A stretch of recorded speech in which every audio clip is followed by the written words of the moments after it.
If you want to set a song as a ringtone on POCO X8 Pro and Pro Max, first of all, we need to go to Settings. So over here in Settings, we're going to scroll down a little bit, and then you want to go to Sound and Vibration. After that, we're going to go to the ringtone. This allows you to open the Themes app with the ringtone category selected. And then here you can just go through this app, through this list of different sounds that we have available. And you can of course tap on these options in order to have a listen to start the preview.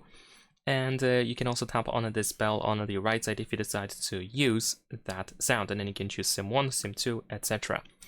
And of course, if you have your own sound saved on your phone storage, so if you have a song that you transferred to your phone, then you can go to choose local ringtone, and then you can choose, for example, either music or audio files. So I'm gonna go to audio files.